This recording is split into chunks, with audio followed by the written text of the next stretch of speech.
Lettre à mon époux parti trop tôt. Bonjour les gars. Bon mois de décembre. Moi ça va, ne vous inquiétez pas. Je t'aimerai jusqu'au dernier jour de mes jours. Quand on s'est rencontrés, on était tellement jeunes. Toi et moi à l'université, on vivait juste notre amour. Ce que je savais au fond de moi était que tu étais l'homme de ma vie. Et toi aussi, tu le savais. On a continué notre chemin. Dieu nous a fait grâce, on a eu un travail. Lorsque tu as eu ton travail, tu m'as dit, j'aimerais que tu sois mienne totalement. Je voudrais que tu portes mon nom dès cet instant. Dès cet instant aussi, je me suis dit, lui, j'avais bien fait d'être avec lui. C'est l'homme de ma vie, c'est mon choix éternel. J'ai accepté d'être ton épouse. Me voici aujourd'hui, épouse X, et j'en suis fière. Je porte fièrement ce nom. Je bombe le torse quand je marche auprès de mes collègues, parce que je suis l'épouse d'un homme magnifique. J'ai rencontré ta famille, une famille tellement aimante, à cette période-là, je précise. Ta mère a toujours été un amour pour moi, rien à dire pour cette femme-là. Aujourd'hui, je t'écris cette lettre pour te faire part de tout ce que nous avons traversé depuis que tu es parti. 10 ans aujourd'hui que tu es parti. Comment le temps passe vite. Et un matin, tu me dis, je suis désormais affectée sur Douala. Alors, je ferai souvent des va-et-vient. Je t'ai dit, chérie, tu sais, cette histoire, je ne l'apprécie pas. Cette route, je ne l'aime pas. Mais je ne suis pas d'accord avec ça. Est-ce que ce n'est pas possible qu'on t'envoie ailleurs? Tu m'as dit non. Ce n'est pas possible. Tu feras souvent des va-et-vient. Tu viendras le week-end, tu partiras après. Je t'ai dit, ok, d'accord, il n'y a pas de souci. Le temps s'en est allé, on a pris nos petites habitudes. On a fini de construire notre belle maison où je me sentais vraiment à l'aise, où je partageais les souvenirs avec nos enfants. Tout était magnifique dans mon monde, personnellement. Et voilà qu'un matin, tu es venu et tu as décidé de repartir parce que vraiment, tu avais un truc important à faire. Tu n'as pas passé le week-end comme d'habitude, tu es parti. Cette nuit, je me suis sentie bizarre. J'avais l'impression que quelque chose me manquait. Quelque chose n'allait pas, je ne sais pas. J'ai eu des insomnies, je n'ai pas véritablement dormi. Quand je me lève à 5 heures du matin, je veux faire ma prière du matin afin de remercier le Seigneur pour tout ce qu'il fait pour moi. À peine je me suis mise à genoux pour implorer le Seigneur. Voilà que mon téléphone retentit. 1 fois, 2 fois, 3 fois, 4 fois. J'essaye de faire semblant de ne pas écouter afin de me concentrer. Mais rien. 5e fois quand je décroche. Allô madame, nous vous appelons parce que votre mari a fait un accident. Un accident très grave. Dès cet instant, j'ai vu toute ma vie défiler en une fraction de seconde. Je me suis posé une seule question. Qu'est-ce qui s'est passé? Le temps pour moi de revenir à moi, ton frère m'appelait, ton grand frère. Allô, oh, ton mari est dans une situation très compliquée. Reste tranquille, j'y vais de ce pas. Je repose mes genoux au sol et j'implore le Seigneur qu'il m'aide, que la grande faucheuse ne te prenne pas. Je demande au Seigneur de me pardonner de toutes mes fautes et de mes manquements, mais qu'il te garde en vie, car tu es l'homme de ma vie. Je ne peux vivre sans toi et que tes enfants ne peuvent pas être orphelins. Cette journée a été la plus longue journée de ma vie, je vous le dis. En t'écrivant cette lettre, tu ne sais pas à quel point j'ai le cœur meurtri. Et voilà que le temps s'en va. Je compte les minutes et les heures. Mon téléphone ne fait que sonner. Les gens ne font que m'appeler. Mais oh, qu'est-ce qui se passe là-bas? Oui, oh, c'était le petit nom que tu m'avais donné. Et voilà que ta mère débarque. Il est carrément 16h45.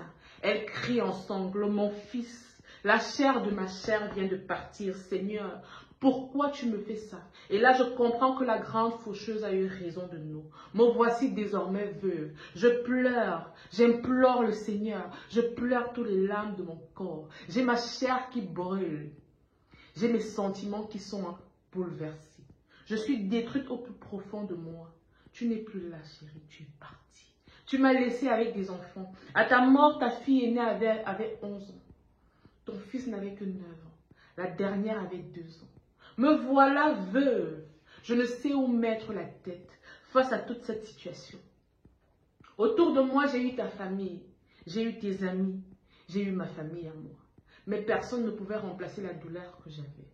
Personne ne pouvait supporter cette douleur. Je n'arrivais pas à vivre. Je survivais à ce moment-là. À la période de ton deuil, chaque instant pour moi était comme un calvaire. J'avais l'impression d'être dans le feu de l'enfer. Je brûmais, je consumais à l'intérieur. Quelque temps après, je vois les gens me dire, s'il te plaît, sois forte. Comment être forte face à une telle situation?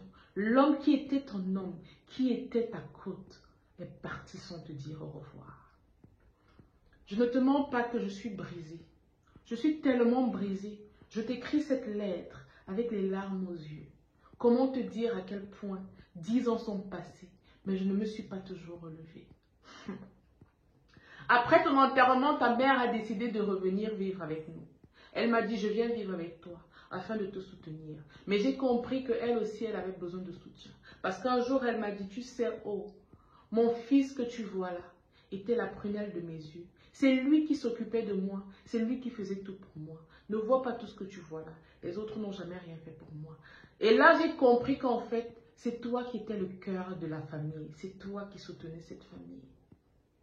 Et pourtant, c'est toi que le Seigneur a décidé de prendre. Mais pourquoi tant de méchanceté envers moi? Qu'est-ce que j'avais fait au Seigneur pour mériter une telle situation? Pourquoi moi? Ta mère est restée avec moi pendant 1 an. Tout s'est bien passé. C'est vrai, elle devenait malade, tout à fait normal. Elle est partie. Elle a décidé de rentrer chez elle. On allait souvent de temps en temps lui rendre visite. On prenait de ses nouvelles. On acceptait le deuil tout doucement. On faisait semblant, pardon, d'accepter le deuil. Je te jure, c'est tout ce que j'ai de plus cher. Je suis meurtrie au plus profond de moi. Je te le jure. Est-ce que tu sais qu'après ta mort, 2 ans plus tard, ta mère nous a laissés?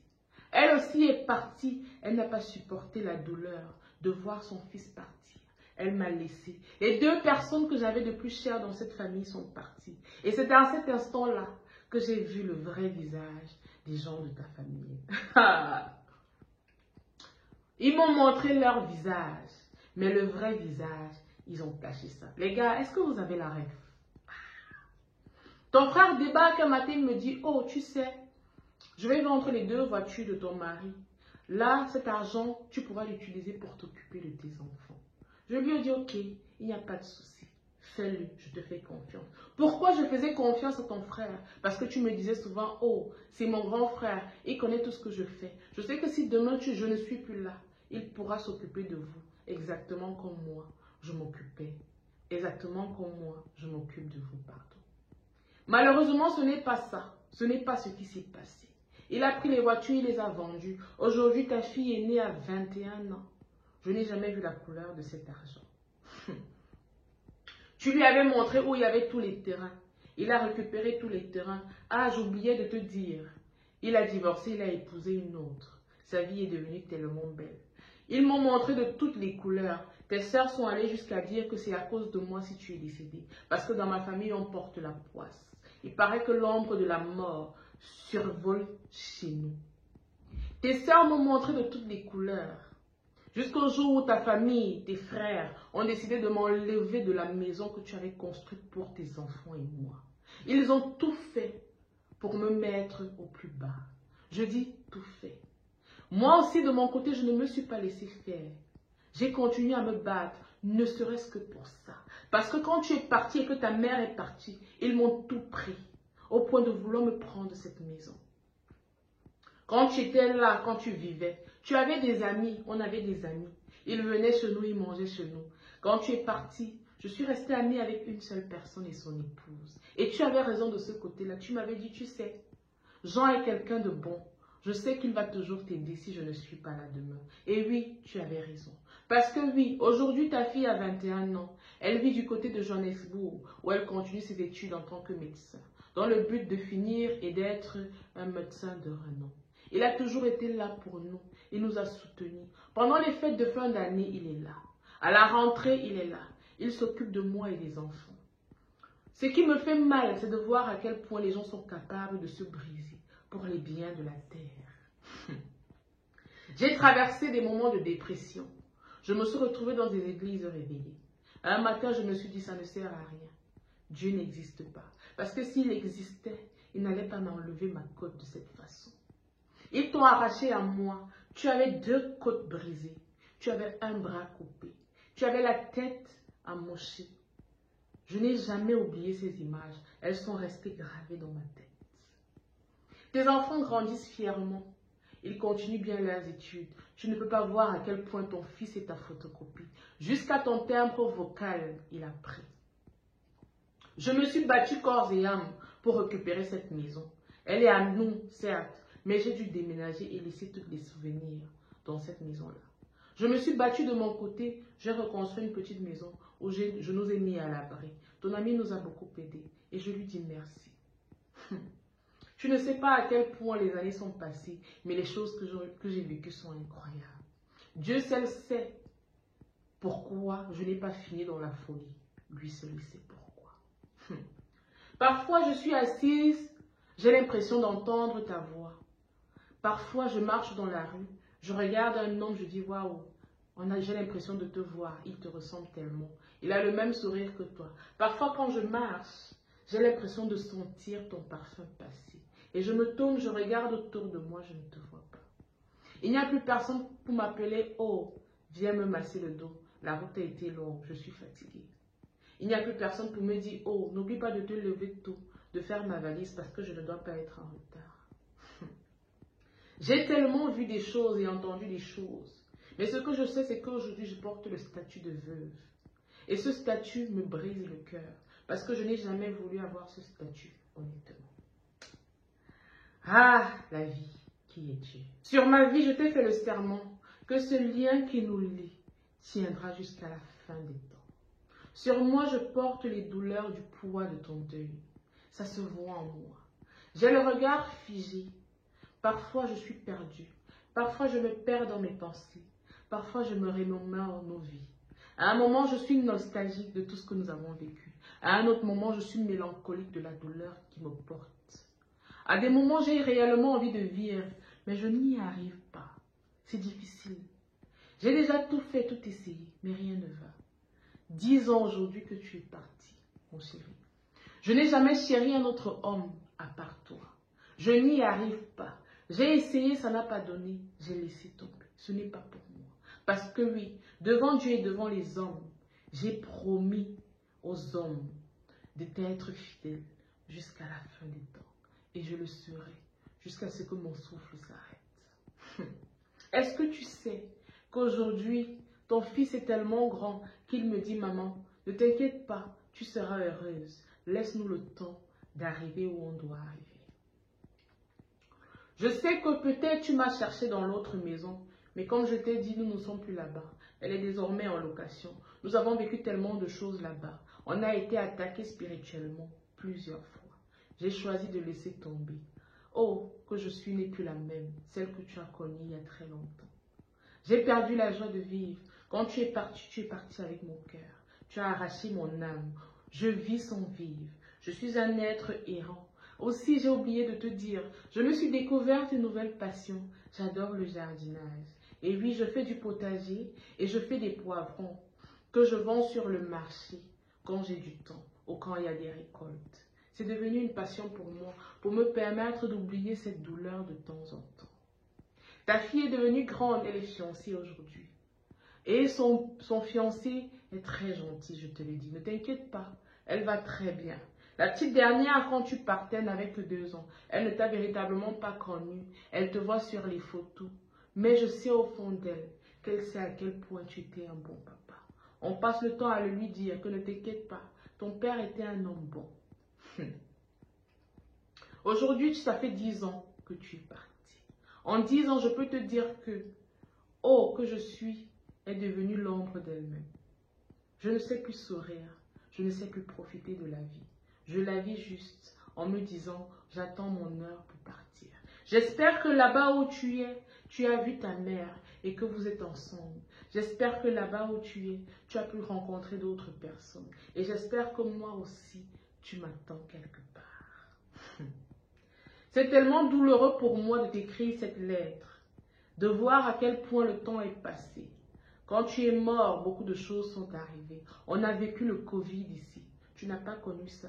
Nous, on a connu ça. Mais on est resté fort et on a bravé le Covid. Aujourd'hui, nous sommes en santé. La vie est tellement incertaine, que dire? Je suis tellement heureuse de voir tes enfants grandir, de voir à quel point ils sont matures, de voir à quel point ils ne m'ont pas rendu la vie difficile. À la période de l'adolescence, je pense qu'ils ont compris qu'on avait d'autres challenges qui étaient de réussir. Aujourd'hui, ta famille m'a tourné le dos. Ils ont régné nos enfants. Ils ont estimé que mes enfants ne faisaient pas partie de leur famille, car ils ont dit, celui qui nous liait à toi n'est plus de ce monde, alors on ne te doit rien. C'est la vie. Je fais avec. Je n'ai pas le choix.